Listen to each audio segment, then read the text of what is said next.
Estamos gravando, então boa noite a todos, mais uma vez. Hoje, dia 20 de 11 de 2020, exatamente, pontualmente às 20 horas, horário de Brasília, não sei qual horário de Buenos Aires, já vamos descobrir daqui a pouco. Uma honra tê-los aqui novamente, para nós fazermos a nossa grande noite de encerramento. Não poderia ser ninguém mais, ninguém menos do que ele, nosso nome internacional, ele que leva o nome do Pelé, né, para fora do país, o amigo, né, Damian Pizarro. Nós já vamos fazer os devidos cumprimentos. Seja muito bem-vindo, estou muito feliz que esteja aqui conosco mais uma vez, né, participando dos nossos eventos da SMG.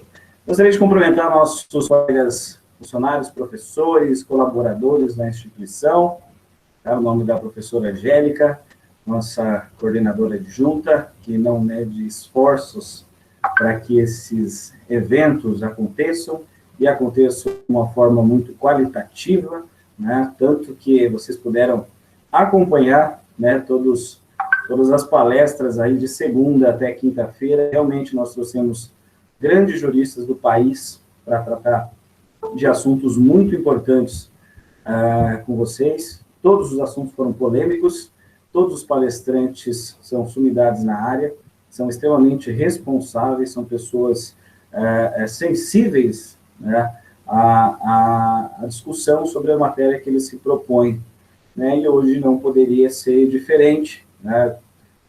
Deixamos para a última noite, né, meu grande amigo Damian Pizarro. Amigo Damian, gostaria de cumprimentá-lo, né, contar um pouco da sua história para os nossos alunos.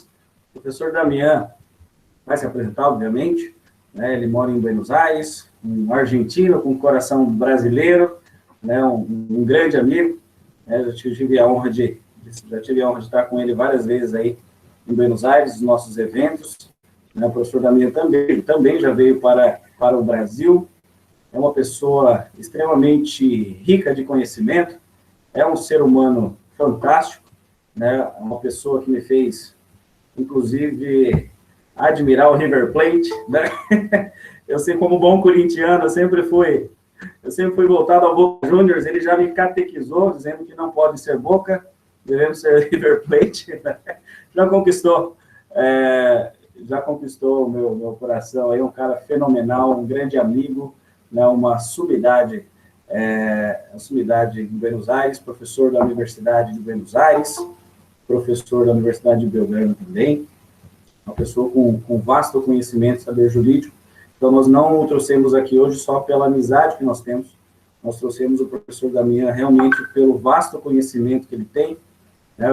Vai falar hoje sobre direitos da personalidade, seus reflexos no período de pandemia, também um advogado, um excelente advogado, muito respeitado, e ele tem muito a falar conosco, tá? O que eu peço para os senhores é o seguinte: caso, porventura, vocês não compreendam alguma coisa, porque nós enrolamos, né, tanto eu quanto o professor Damian, às vezes nós desenrolamos para nos entender.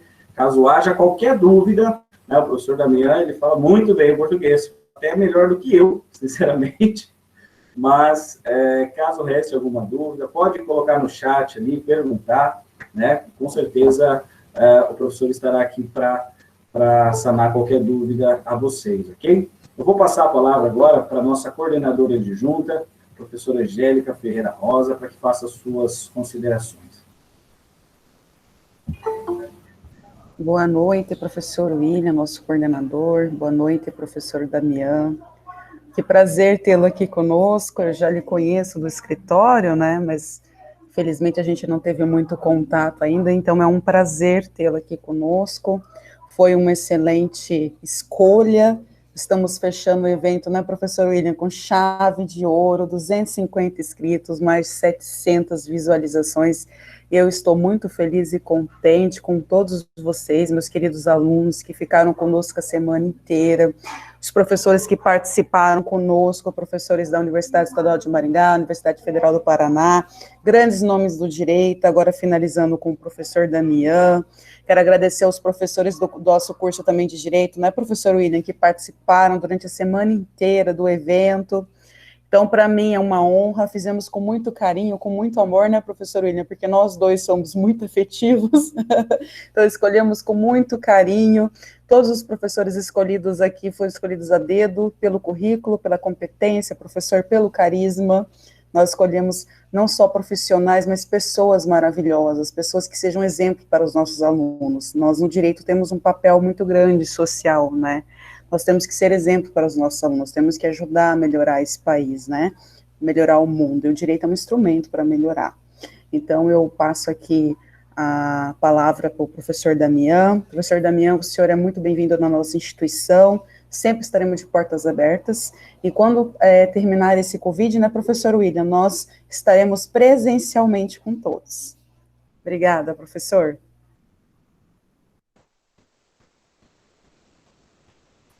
Boa noite a todos e todas. Agradeço principalmente. Vou fazer umas palavras somente em espanhol para sentir-me na casa, para sentir-me com meus colegas, com meus companheiros que estão acompanhando também aqui. Agradeço principalmente a invitação a la universidad, agradezco principalmente a Santa María de la Gloria, una vez más, que me da la oportunidad de compartir una disertación, una conversación, un conocimiento y tal vez un buen diálogo. Agradezco siempre con incansable estima al coordinador de este evento, agradezco al profesor William Samsel, que es un verdadero maestro del derecho y particularmente del derecho penal, de quien aprendo todo el tiempo. Agradezco muy especialmente a los y las presentes, alumnos y alumnas, colegas, amigos y amigas y público en general. Y como bien decía la profesora Angélica, vamos a intentar cambiar al mundo. Por lo menos hablando de lo que nos apasiona, de lo que nos gusta, de lo que un poco sabemos y por sobre todas las cosas de lo que nos hace bien, que es los derechos fundamentales, los derechos de la personalidad, los derechos humanos, y particularmente en tiempos de COVID-19.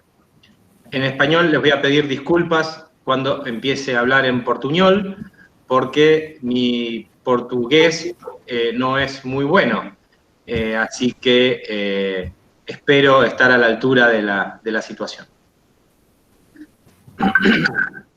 Bom, falaremos de direito da personalidade em tempos de Covid-19, e aqui é importante falar principalmente que os estados têm um enorme desafio justamente a tratar de proteger aos habitantes da ameaça que tem o Covid-19. As medidas que os estados tentaram adotar invadiram principalmente, inevitavelmente, os direitos, as liberdades das pessoas, não? Das personalidades. Não só os espaços públicos, sino também os espaços privados das pessoas. Isso foi também uma forma de afetar pragmaticamente ao que todos conhecemos como uma sociedade democrática, não? O desafio central da situação do Covid e ao funcionamento dos estados é tentar mensurar as melhores medidas para pôr em prática com as normas internacionais de direitos humanos e direitos fundamentais, não? O Covid-19 tentou a humanidade, pôs a humanidade frente a uma emergência de saúde pública sem precedentes, não? Na história moderna e os estados, ninguém conhece uma situação assim. Situações parecidas, vírus, pequenas pandemias, mas não com a velocidade, não com a circulação, não, que tem o Covid-19. Mas hoje temos a oportunidade de dar uma resposta diferente, porque temos a tecnologia, temos a possibilidade de falar à distância, não? Temos a possibilidade de seguir dando aulas, de ter professores como a professora Angélica, o professor William e outros podem dar aulas, podem dar conhecimentos, podem tomar provas, não? Podem aprovar ou desaprovar alunos e alunas, mas o desafio central é esse, não? A mistura da situação. O Covid-19 tem um desafio novo, que é um equilíbrio adequado entre as medidas para frear a propagação do vírus e proteger as vidas dos habitantes, por um lado, mas também tem que respeitar, deve respeitar plenamente os direitos fundamentais, os direitos humanos, os direitos das pessoas. Até agora, a resposta dos governos ante a crise, não, han incluído restrições aos direitos, entre eles liberdades de circulação, afectações a liberdades de expressão e também afectações principalmente aos direitos de reunião, que na Argentina tem uma proteção constitucional. Mas o direito internacional é consciente do grave impacto das pandemias e outros acontecimentos catastróficos que também tivemos na história, na ordem social, e proporciona também critérios para orientar, para fazer uma orientação aos estados de essas emergências, não?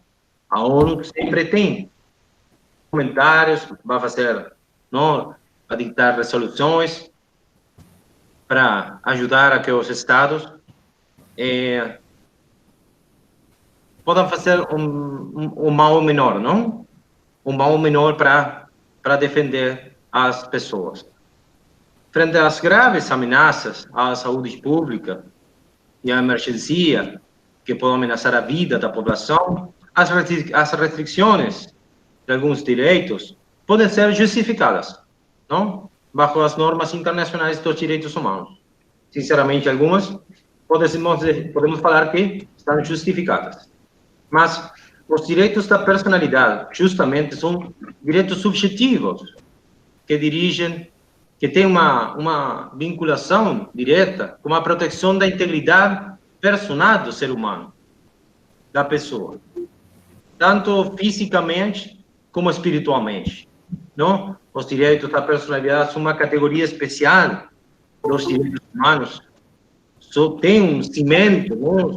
Um cimento jurídico na Declaração dos Direitos do Homem, do Cidadão, não? De 1789.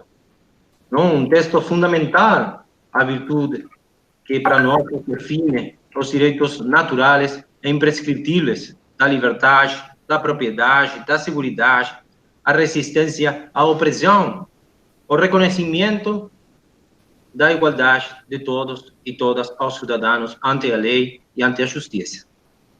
Então, os direitos humanos são um conjunto, justamente, de liberdades públicas que temos todos os seres humanos, sem distinção de nenhuma índole, não tem distinção disso, não? Permite lutar para alcançar justamente o fim transcendente, que é viver na harmonia, tentar viver, não? Fazer um mundo melhor, o que a professora falava recente. Sempre abaixo do reconhecimento do direito e com respeito ao poder político, não?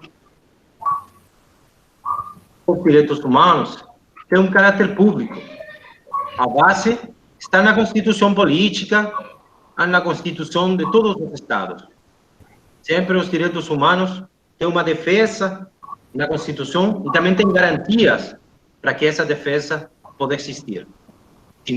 A Constituição de Filadélfia dizia, mas que se não tem uma garantia para uns direitos, você não tem Constituição. Os direitos da personalidade, justamente, têm um caráter privado, está imerso no direito civil, porque todos os direitos subjetivos que reconhece a Constituição política dos Estados têm um reconhecimento dos direitos humanos. Não? O direito à vida, à propriedade privada, o direito ao trabalho, o direito à educação, à saúde, não? E outros. Mas os direitos da personalidade são justamente que têm esses direitos humanos de caráter privado. não? Tem essa privacidade, estão ligados, sinceramente, com a privacidade da pessoa, não? Mais que a intimidade. Então, existem justamente limitações legais. Os direitos humanos são, o que falamos, interdependentes, não? O que significa que a violação de um pode repercutir, pode causar um efeito no desfrute de outros direitos. Alguns direitos humanos, por exemplo, os direitos a não ter na escravidão, não? São absolutos, mas não tem limitações. A escravidão está proibida, mas não tem a possibilidade de pensar em uma regulação que permita a escravidão. Não pode ser isso. Mas a maioria dos direitos humanos não tem essa categoria especial de ser absoluto. Tem restrições, pode ser restringido. Em tempos de Covid, estamos vendo justamente isso, as restrições aos direitos humanos, aos direitos fundamentais, aos direitos da personalidade, hein? Por motivos, como justificações, não? Mas tem que ter sempre certas limitações. E essas limitações estão prescritas pelo direito. Pacto Internacional de Direitos Civis e Políticos, Convênio Europeu, por exemplo, não, de Direitos Humanos na Europa, da conformidade com um objetivo legítimo, quando essa limitação seja proporcional. Tem que ter o princípio da proporcionalidade, que tem que ver com a limitação do direito e o objetivo que eu quero alcançar, que eu quero chegar. As limitações justamente permitem equilibrar interesses individuais, coletivos. Mas temos casos estritos sobre quando, como e até que ponto se podem restringir os direitos, não? As restrições por motivos de saúde pública, pela emergência nacional, pela emergência regional, pela emergência mundial, como a quarentena obrigatória, o isolamento, o confinamento das pessoas não sintomáticas, deve ser estritamente necessário, basadas em provas científicas, proporcionadas não pelo arbitrariamente, nem discriminatórias, não? Sempre tem que ter, para sua aplicação, tem que ser uma duração limitada, tem que ser respeitosas da dignidade humana, tem que ser sujeitas a uma revisão de uma autoridade competente, por exemplo, na Argentina, o Congresso. Não pode o Poder Executivo, não pode o presidente da nação tomar determinações se não tem nenhum controle. Não tem controle. Tem que ter um controle posterior, não vai ter um controle ulterior, mas tem que ter um controle. Por exemplo, os princípios da Siracusa sobre a limitação e derogação das disposições do Pacto Internacional de Direitos Civis e Políticos, adotados pelo Conselho Econômico e Social das Nações Unidas em 1984, tem, por exemplo, uma orientação aos Estados sobre as ações que podem restringir os direitos humanos, por motivos de saúde pública ou uma emergência nacional. Existe uma orientação para os Estados. Se os presidentes, se os políticos não seguem essas orientações, é outra coisa, é outro jogo, não?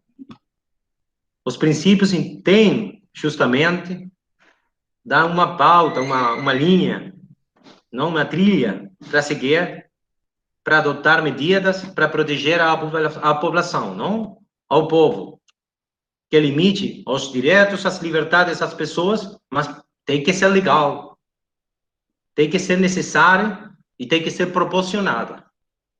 Não pode deixar a ideia da uma proporcionalidade das necessidades, por um lado, e os efeitos e as limitações, por outro.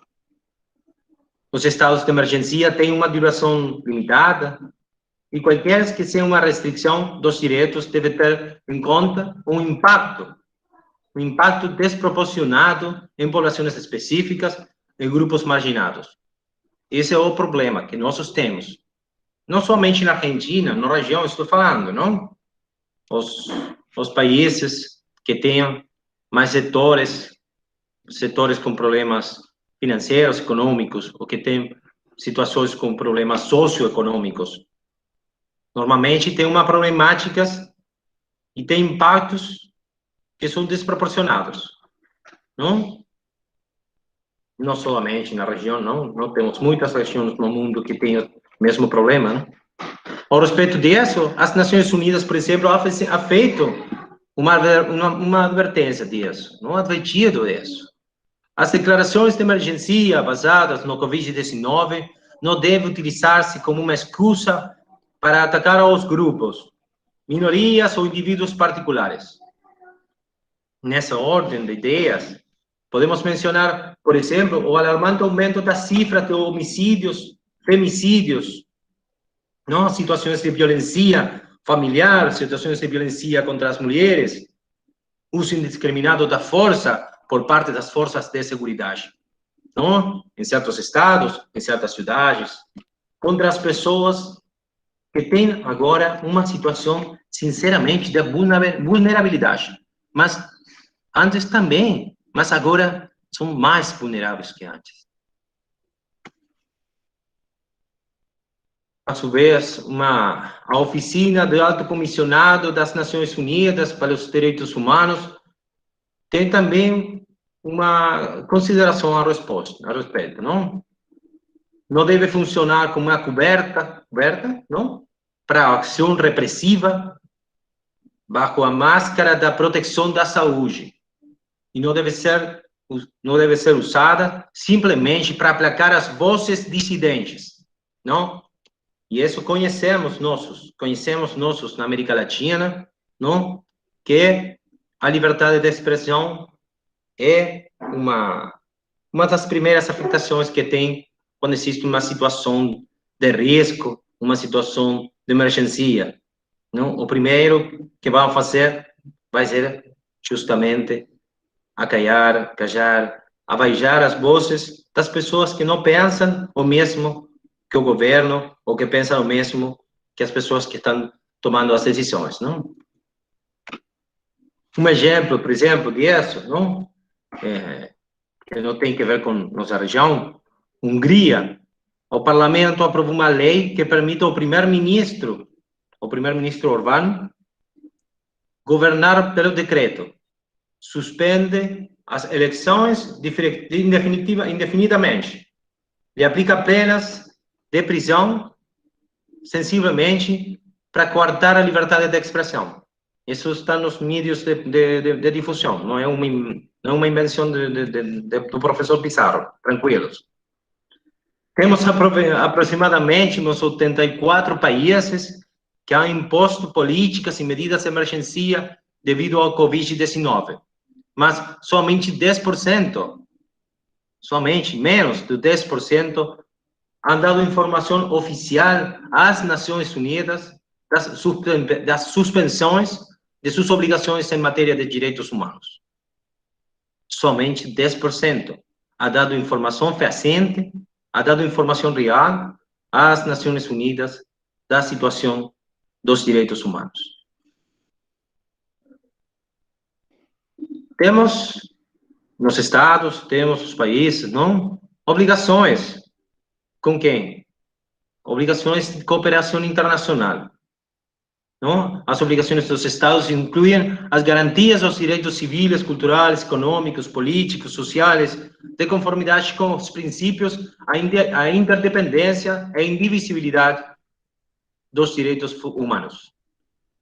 O pleno respeito dos direitos é essencial em todas as etapas da crise e não deve existir uma exceção que só possa permitir uma vez haja reduzido ao mínimo a ameaça para a saúde.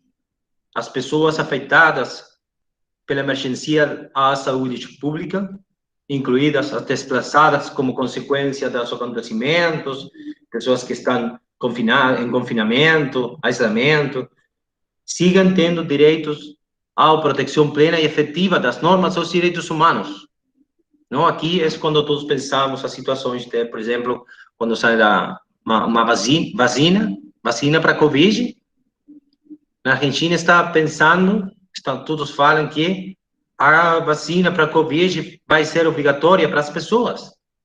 O que nós falamos compulsiva, mas é obrigatória. Uma vacina obrigatória. Que é isso?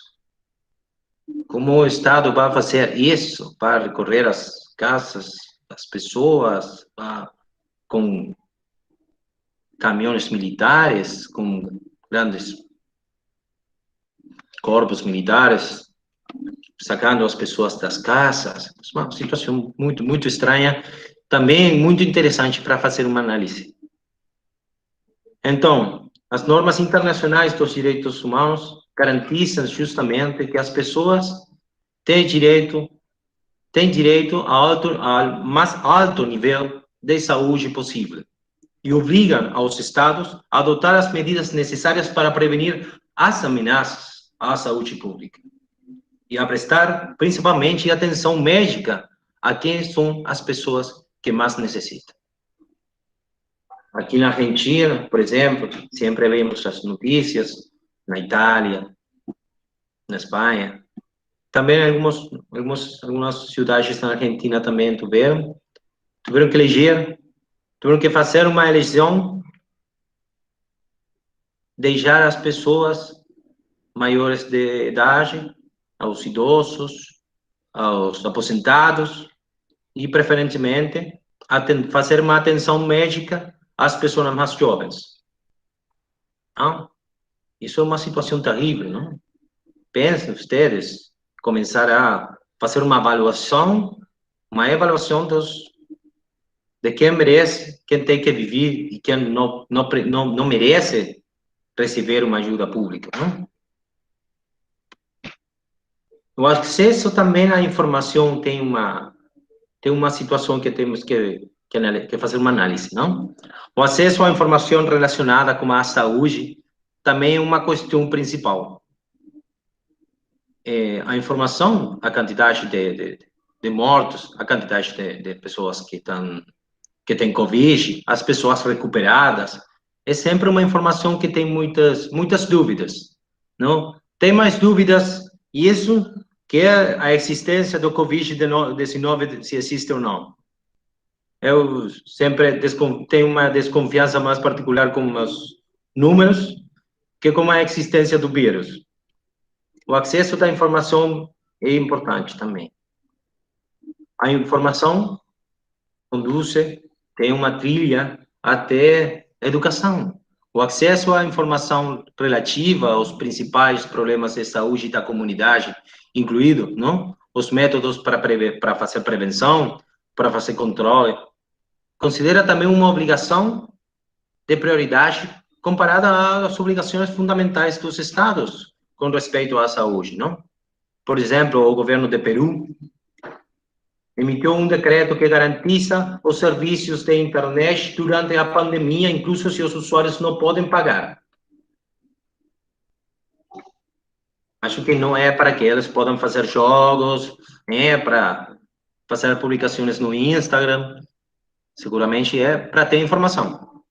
Isso não estou falando bem do governo de Peru, não estou dizendo que em Peru a liberdade de expressão tem uma garantia plena, não estou dizendo isso, mas tenho em conta que o governo do Peru compreendeu que as pessoas vão ter mais atenção, vão prestar mais atenção aos cuidados, às prevenções, justamente se tem acesso à informação. Isso é uma coisa também, uma coisa para ter em conta. Os estados têm a obrigação de proteger os direitos à liberdade de expressão, falamos muito disso, incluído o direito a buscar, procurar, receber, difundir, dizer, falar, como nós estamos aqui falando, tranquilos, informação de todo tipo, não? Independentemente das fronteiras. Por exemplo, não? Bangladesh, Camboja, China, Egito, Etiópia, Turquia e Venezuela, por exemplo, tem arrestos, tem pessoas que estão em prisão, periodistas, pessoas que saíram às ruas, a televisão pública, a falar e expressar opiniões sobre a pandemia, nos meios de comunicação, nas redes sociais. Tem pessoas que estão em prisão por falar. A prisão por falar é a mesma que a prisão por pensar. A mesma coisa. O mesmo que a apartheid. Uma situação particular, por exemplo, importante, é a do direito da privacidade, não? Falamos um pouquinho disso. A necessidade de encontrar, de procurar as pessoas, e tem um lamento das pessoas sintomáticas, porque acham tenido contato com pessoas infectadas com Covid-19. Muitos estados, por exemplo, como Coreia do Sul, Israel, China, têm ferramentas de reconhecimento facial, não? Rastreio, teléfonos celulares, software de vigilância. Ao respeito, por exemplo, o relator especial sobre o direito da privacidade das Nações Unidas, Kanatasi, fez uma advertência também disso. As medidas que atentam de forma direta contra o direito da privacidade das pessoas devem ser restringidas em seu aspecto temporal, material, e somente ser pura e exclusivamente a situação de emergência. Não? Eu estou fazendo um agregado agora, não? Somente tem que ver com Covid? Não? Porque os estados aproveitam para fazer outras coisas, não? Os estados têm, os governos têm agora uma ferramenta, que é o Covid-19 também. Uma pequena mirada crítica. Eu não quero que o professor William pense que estou saindo da ideia da nossa conversa, não? Mas temos que ter uma mirada crítica das ações dos governos. Se os governos começam a utilizar ferramentas de exceção nos tempos do Covid para aproveitar para outras finalidades, não? Temos que prestar atenção, não? A grande maioria dos estados han reconhecido obrigações na matéria dos direitos humanos, incluindo obrigações da cooperação e assistência, incluso com respeito ao direito da saúde. Um aspecto fundamental da obrigação da cooperação internacional é que os estados compartam informação de maneira branca, transparente, clara e eficaz, não? Eficiente, sobre os riscos e a propagação do Covid, assim como as opções de prevenção e tratamento. Nos mídias, justamente, não? O presidente dos Estados Unidos, por exemplo, dizia: a China não falou a verdade disso, o outro, a problemática do Covid é mais grande, mais pequena. Rússia também fala disso, não? Isso não é a cooperação internacional. Isso não é informação branca para nós. Igualmente é importante assegurar uma resposta mundial coordenada que inclua a participação de todos os atores e atoras e todas as partes afetadas, não? À medida que aumenta a preocupação pela forma em que a crise do coronavírus pode ameaçar os direitos humanos no mundo, as Nações Unidas ha solicitado aos estados adotem medidas de enfoque mais cooperativo, global, com basamento nos direitos humanos. Mas, sinceramente, agora temos, todavia, uma grande, não dúvida, uma grande dívida, não? Os estados têm uma dívida com outros estados. As ajudas não foram sempre igualitárias, não? Não foram sempre da mesma coisa, não? Existe agora uma crise humana. O Covid mostrou uma nova crise econômica, uma crise financeira, mas uma crise humana, não? Para o futuro, para o frente, não? Temos agora, inclusive, uma situação de emergência mundial como a atual. Sempre tem que prevalecer a ideia do Estado de Direito. Aqui todos somos pessoas do direito, não? Então, prevalecer sempre o Estado de Direito. Um princípio fundamental da sociedade democrática é que a ação do Estado deve ser sempre atendendo à lei. O principal desafio social, político, econômico e jurídico que os Estados têm, a capacidade de dar uma resposta a uma crise de uma maneira eficaz e legal. Assegurar-se ao mesmo tempo que as medidas que adotem não afetem os direitos humanos, a democracia ou o Estado de Direito, mas podem ajudar a população, ao povo. Isso é o desafio dos Estados, justamente o desafio social, político, econômico e jurídico. Nesta pandemia, mostrou uma interconexão como seres humanos e a necessidade da cooperação. Uma cooperação internacional para proteger nossas vidas e nossa saúde. Pode ser uma nova oportunidade. Albert Einstein falava sempre da situação da crise como uma situação para começar de novo. Não uma situação como um final, um fim. Mas bem, é um princípio de uma coisa nova. Uma nova forma de reavivar, de renascer, a importância do respeito dos direitos humanos, o impulso dos esforços para fazer frente à desigualdade mundial. O Covid-19 mostrou novamente que uma crise afeta muito mais as pessoas que estão em situação de vulnerabilidade. As pessoas vulneráveis são as pessoas mais vulneráveis em tempos da crise. A importância, então, de seguir fazendo atividades como essas, com as metodologias, como a que está fazendo Angélica, o professor William, Santa Maria da Glória, os grupos de trabalhos, não mostram as realidades que não tem uma diferença, mas tem diferenças com outras realidades, mas vai mostrar sempre uma mesma coisa, uma mesma problemática, não?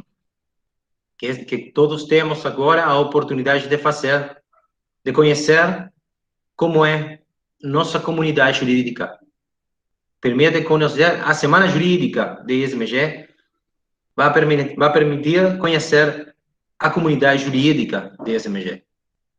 E também a comunidade jurídica da cidade onde eu estou vivendo, e outros professores também que estão convidados. Conhecer a comunidade jurídica, conhecer as necessidades, conhecer as distintas violações aos direitos humanos de cada cidadania. E isso vai ajudar para, justamente, fazer um desenvolvimento nas novas defesas, novas proteções aos direitos humanos, aos direitos fundamentais, aos direitos das personalidades e das pessoas. Muito obrigado a todos e a todas.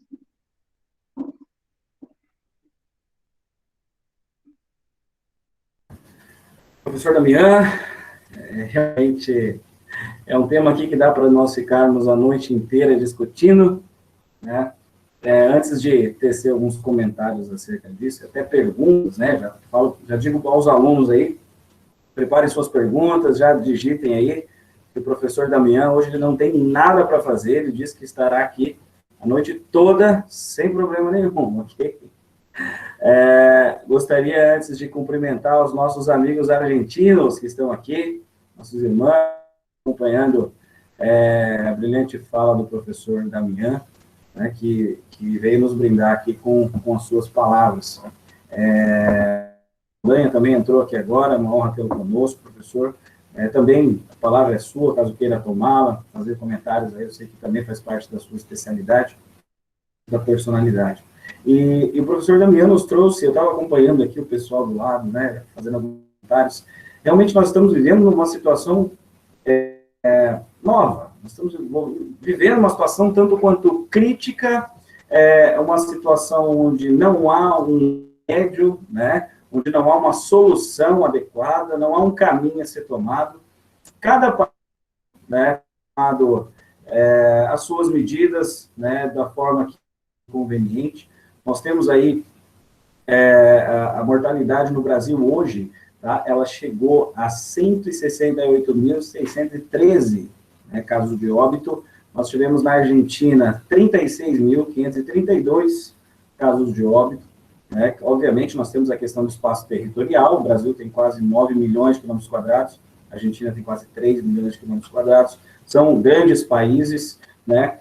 Eu queria saber, professor, como a Argentina tem se comportado, né? Vamos começar falando dentro da linha política, como é que a presidência da Argentina tem se comportado, quesito combate, se a imposição ela tem violado diretamente os direitos da personalidade, a liberdade de ir e vir, né? E se tem funcionado, né, a forma que a Argentina tem adotado no combate à pandemia. Você consegue falar para a gente? Podemos falar disso, amigo. A situação do Covid, quando começou, o presidente da Argentina tomou uma boa decisão. Não? Decisões fortes, decisões ingratas, decisões que ninguém quer dizer, mas ao princípio parecia uma ideia preventiva, não? Que falamos de ASPO, isolamento social preventivo obrigatório. Muito bom, mas com o tempo, as situações da economia, a situação socioeconômica, que não tem que ver somente com dinheiro, senão também tem que ver com as atividades econômicas que tem que funcionar, não? As empresas, não somente. Todas as conferências de imprensa acabava o presidente dizendo: vocês não estão sós, vocês não estão sozinhos, o Estado está com vocês. Ao princípio, isso foi suficiente, foi uma resposta para a gente que tinha muito medo, mas com o tempo isso não foi suficiente. Esse é o problema. A Argentina, muitas pessoas na Argentina converteram a quarentena pela pandemia do Covid como uma forma de vida. E saiu também uma ideologia nova. Não nova porque na Argentina não existe, senão nova porque... Mas aqui temos muito egoísmo. Egoísmo compreende, não? Egoísmo, a mesma coisa. E as pessoas que tinham um trabalho, que podiam trabalhar na casa, trabalhavam na casa e não diziam nenhuma coisa mais. As pessoas que... As empresas, por exemplo, que recebiam ajuda do Estado, pagavam menos, recebiam dinheiro do Estado, mas reduziam a metade, não? A média, o salário dos trabalhadores, mas pagavam com isso com o dinheiro do Estado e que davam com outro dinheiro para eles. Uma das primeiras medidas de emergência econômica na Argentina, antes do Covid, foi a doble indemnização, o duplo da indemnização, para as pessoas que não podiam ser despedidas, não demitidas do trabalho. Com Covid, saiu uma nova, que foi o impedimento da possibilidade das pessoas de ser demitidas, despedidas dos trabalhos.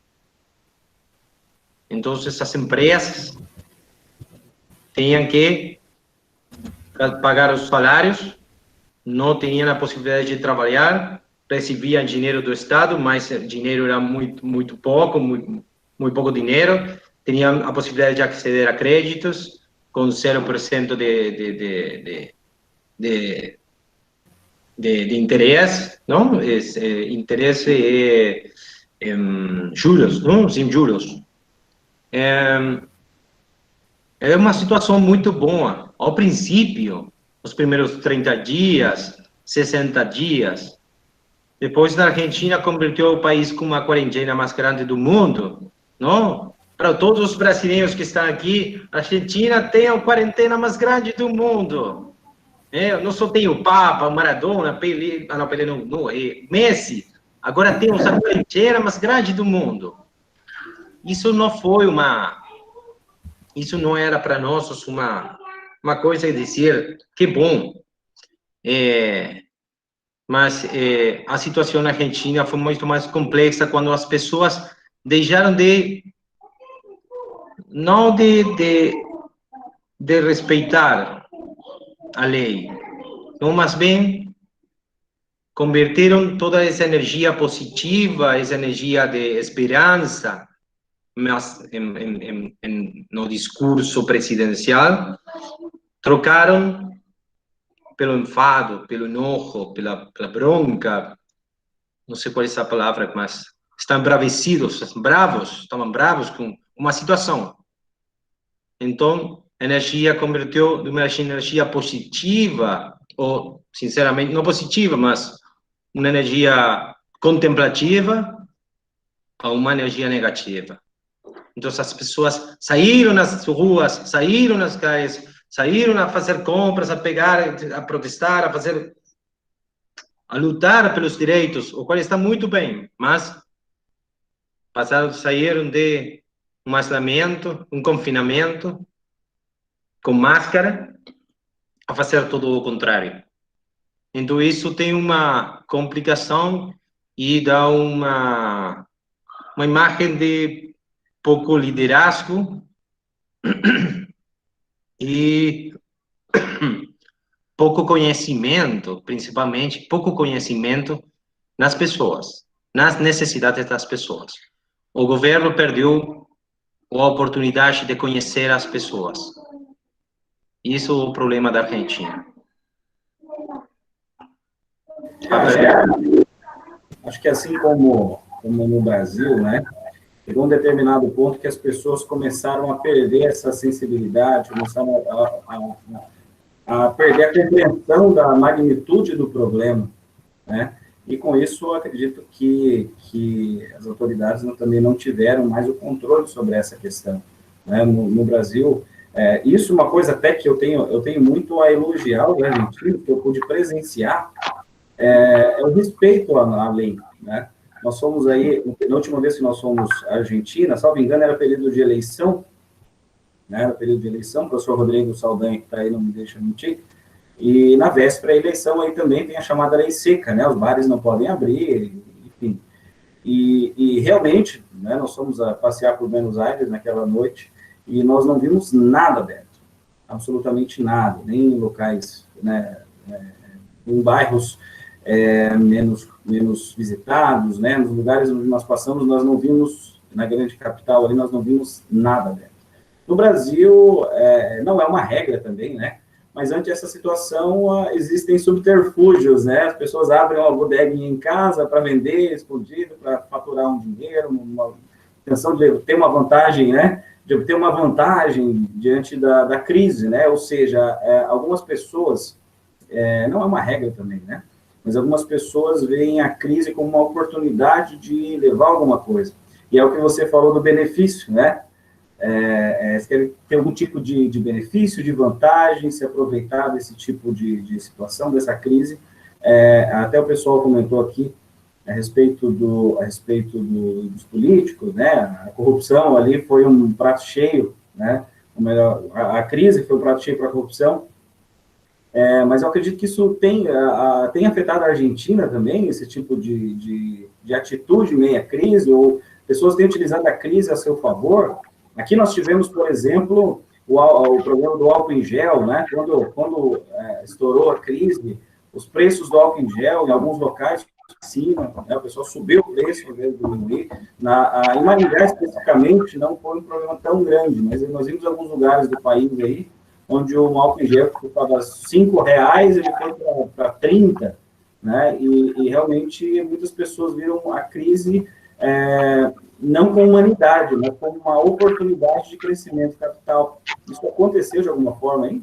Você conhece, professor, que as situações de crise, normalmente, têm a possibilidade, dão as possibilidades das melhores às piores coisas das pessoas, não?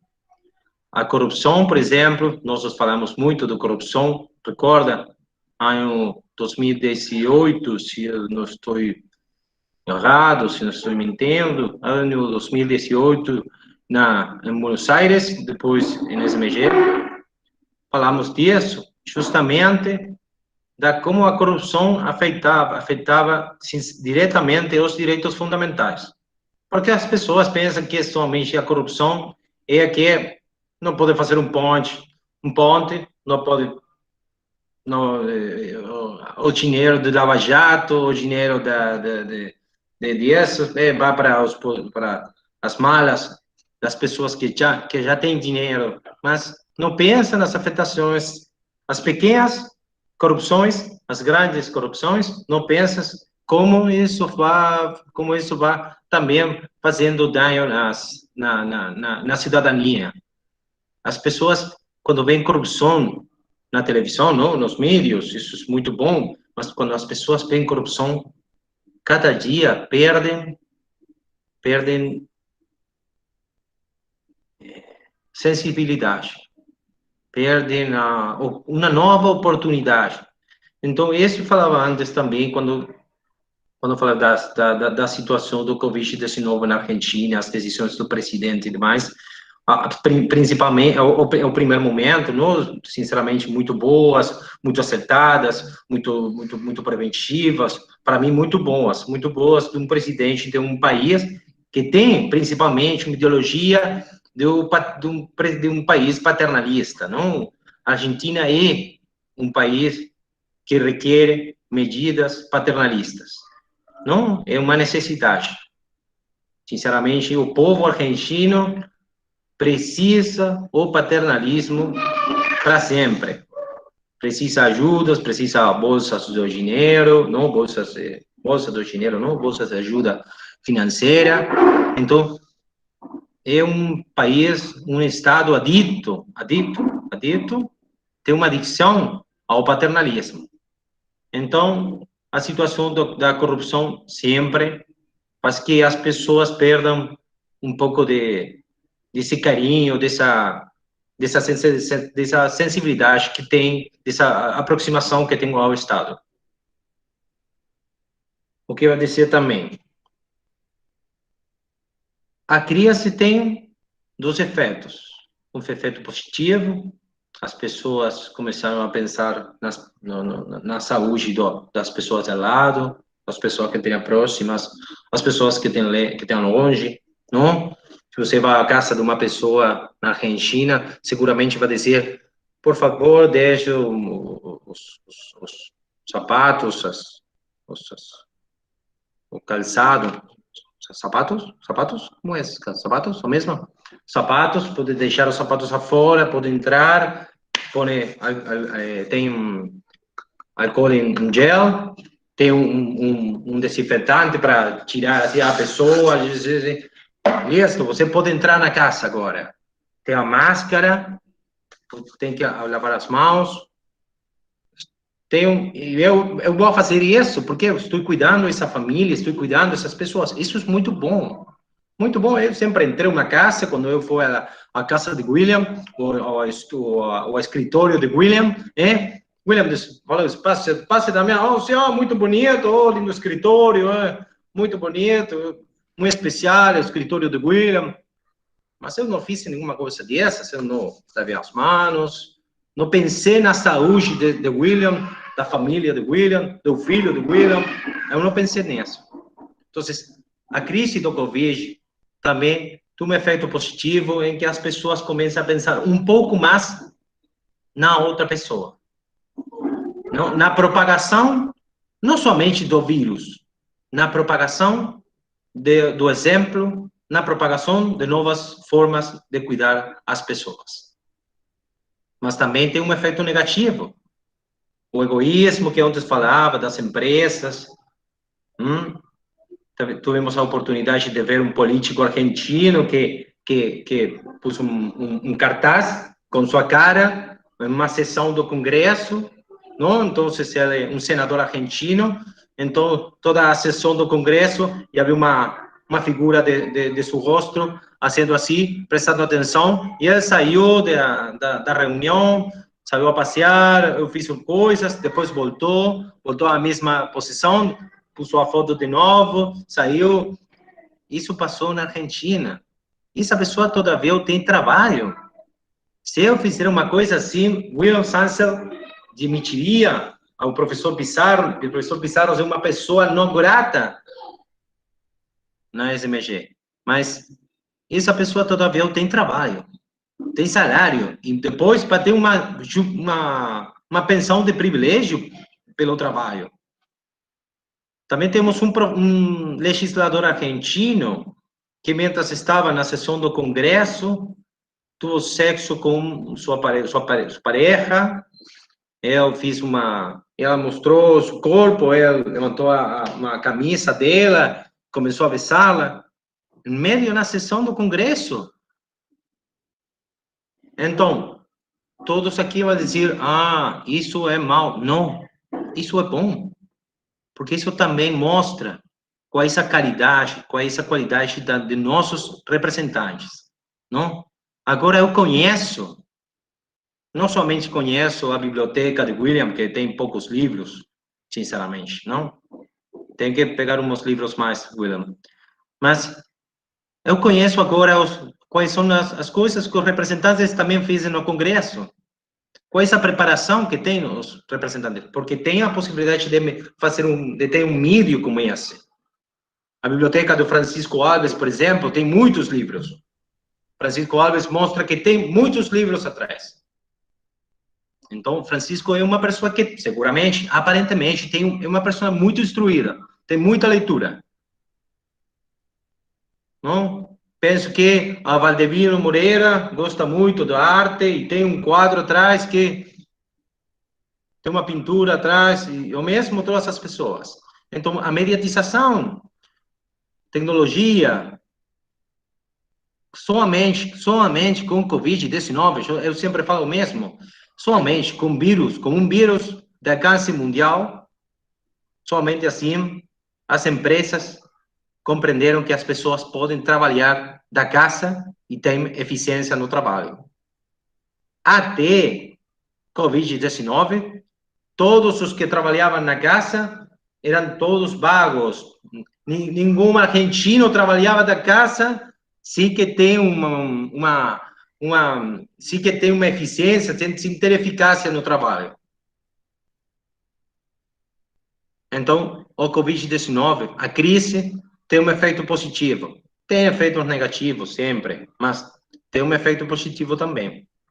E isso é uma coisa que temos que saber, pensar, temos que poder pegar e utilizar para o futuro de todas nossas e nossos filhos e filhas e demais.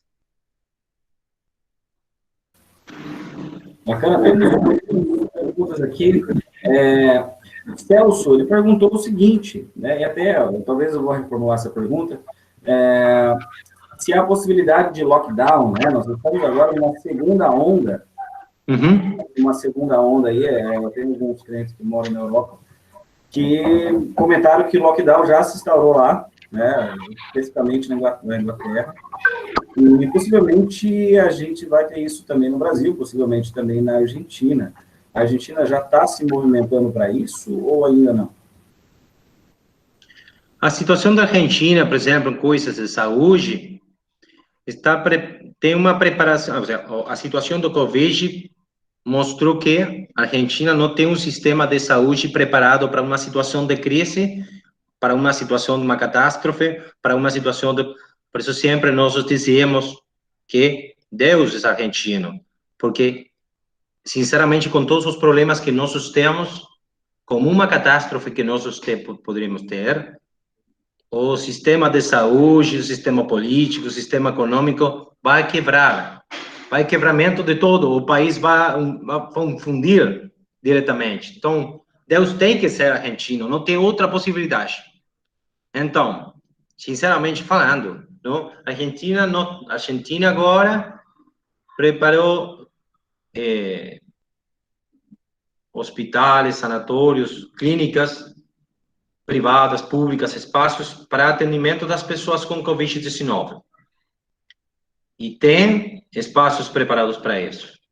Mas não tem pessoal, não tem pessoas de trabalho para isso, não tem enfermeiros, não sei como, pessoas de enfermeria, especialistas nisso. Se tem enfermeiros, não tem médicos para isso. A Argentina não está preparada para uma aula. A Argentina não está preparada para uma orilla. Uma orilla, quando começa o mar, bem, isso, na Argentina não tem preparação para isso. Estamos muito mais atrás. Então, a situação da crise com Covid-19 mostrou essa realidade. E elevou a vara, compreende? A vara, elevou a vara a uma linha para que os políticos de manhã tenham que sempre pensar primeiro, por exemplo, na saúde. A próxima vez, quando tenhamos que eleger um político, um legislador, um presidente, o que seja, temos que pensar que a plataforma política tem que compreender principalmente a criação de novos hospitais, de centros de saúde. E isso é importante. Mas a Argentina não está preparada para uma segunda onda. Acho isso, não? Somente, sinceramente, minha personal. O Francisco está falando que o governo da Argentina, pelo menos, não é tão negacionista como o Brasil. É difícil a gente fazer um paralelo nesse sentido. Qualquer comentário que eu venha fazer do nosso governo atual, vão falar que sou pró-Bolsonaro, contra Bolsonaro, eu vou tentar não me posicionar a respeito. O meu amigo da minha pode, não tem problema, agora eu não posso me falar a respeito disso, mas eu admiro muito o governo argentino, né, principalmente por ter ouvido de você que tem tomado posturas adequadas, né? Posso dizer que o nosso nem sempre tem tomado medidas adequadas, né? Mas é o meu limite. A minha limitação a falar do nosso governo é essa, né? É muito interessante ver os alunos preocupados e curiosos, né? A saber como anda o governo argentino. E são os nossos vizinhos. A gente tem muita informação do que está acontecendo na Europa, né? Porque isso é veiculado através da mídia, mas não necessariamente os países vizinhos, né? A gente tem bastante notícia do Paraguai. O Paraguai realmente tem sido uma referência também no combate ao coronavírus. E a Argentina, a gente não tem tanta informação. Não tinha, né? Tem mais uma pergunta aqui sobre a questão da taxação das grandes fortunas na Argentina, né? Sim, agora. Você tem um posicionamento sobre isso? É uma coisa nova. Sinceramente, só porque sou um professor convidado, então eu posso falar de todos os presidentes, não tenho essa limitação, mas somente vou dizer isso, não independentemente que a ideologia do presidente, do presidente do Brasil não é de meu agrado, não tem uma imagem que eu gosto dele, e tem uma forma de falar que não é para mim, gostosa, mas o discurso a respeito do Covid, sinceramente, é negacionista, mientras que na Argentina, pela oposição e muito mais do outro lado, a negação não foi contra o Covid, foi contra os efeitos das políticas adotadas pelo Estado, pelo governo. Compreende, não? Não estou dizendo que o governo argentino é melhor que o governo do Brasil, porque estou dizendo que, mientras o governo brasileiro provavelmente foi um negacionista respeito do Covid-19, os efeitos do Covid-19, o governo argentino foi um negacionista dos efeitos das políticas que o mesmo governo pôs ou deu em prática para as pessoas. E não encontrou a saída, porque pensou que isso só era para um mês, 2 meses. 3 meses somente, mas depois de muito tempo, as políticas de isolamento, de confinamento, não eram suficientes. E foi perdendo eficiência, foi perdendo eficácia as políticas, não? Respeito aos impostos, imposto à riqueza, falamos nós aqui, é uma coisa, nós já temos primeiramente um primeiro problema nosso na Argentina, que foi o imposto às ganâncias. O imposto às ganâncias é um imposto que sinceramente, acho que é inconstitucional. Não somente porque não é um imposto progressivo, senão porque tem uma base muito próxima a os montos que uma pessoa precisa para não ficar na linha da pobreza. Ou seja, assim, eu acho que uma pessoa na Argentina tem que ter, por exemplo, 30 mil pesos para não ser pobre, né? Uma pessoa que tem um salário de 50 mil pesos paga imposto às ganâncias. Não tem sentido. Está muito próximo isso. E essa é uma ideia, uma opinião, só opinião. E agora, com uma coisa nova que temos, não, é que agora temos imposto ou a riqueza, falamos nós, não? Imposto à riqueza.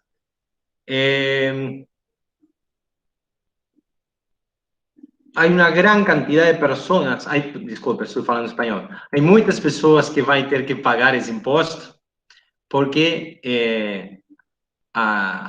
o que falamos nós, o mínimo imponível, não? O mínimo imponível é muito baixo.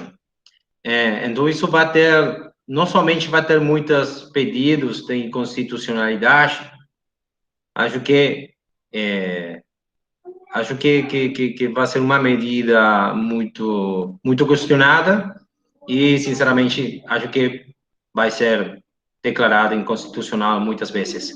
Recordem que na Argentina, nossos não têm o mesmo controle de constitucionalidade que vocês têm lá. Vocês têm STF, que tem um controle de constitucionalidade que vai causar efeitos, não somente no caso concreto, sino também sobre a lei. Nós aqui temos outro controle de constitucionalidade que está em todos, não? É difuso, sim? Não é concentrado, é difuso em todo o Poder Judicial. E o efeito do controle de constitucionalidade só é para caso concreto.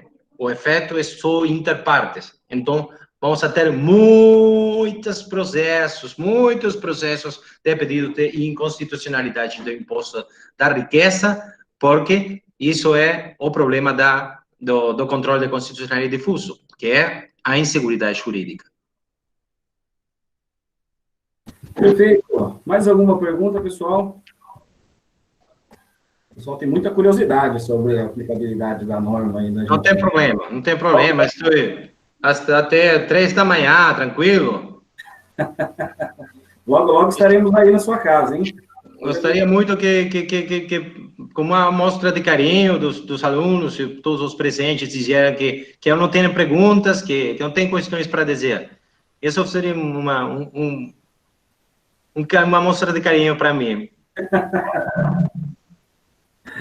Maravilha. O pessoal só está elogiando aqui a sua fala, né? Realmente, você nos trouxe, embora seja um tema atual, situações que nós estamos vivendo no nosso país, nos trouxe uma visão diferente, né? Tendo em vista que você traz uma visão aí vivenciada da Argentina, num cenário igual, mas diferente ao mesmo tempo, com posicionamento político diferente, com comportamento social diferente, né? E é isso que nós precisamos. A gente precisa ouvir os nossos irmãos, saber como as coisas estão funcionando e pegar o que é de bom, né? E absorver o que é de bom para que a gente possa realmente passar por essa situação que não está sendo nada fácil, né? Da minha parte, eu só tenho a lhe agradecer pela disponibilidade, né, de deixar a pizzaria Guerrin na sexta-feira e vir para cá. Eu não sei nem se está aberta a Guerrin, está aberta, não está aberta? O presidente fechou. Está aberto? Pode pegar pizza e sair. Tem que... Maravilha. não pode ser, ficar Pessoal lá. que não tem Buenos Aires, tem que ir em 2 lugares. Tem que ir na casa do Damián, não pode faltar. Tem que ir na Pizzaria Guerrin, não tem jeito, né? E a Pizzaria Guerrin, que está frente ao escritório do professor Damião. É na frente da Guerrin. E não pode deixar de visitar o estádio do Boca. Opa, do River Plate, né? Não pode deixar de passear, né? Realmente, o Buenos Aires é uma cidade maravilhosa.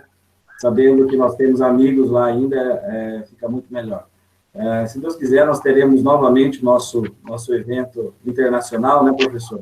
De maneira presencial.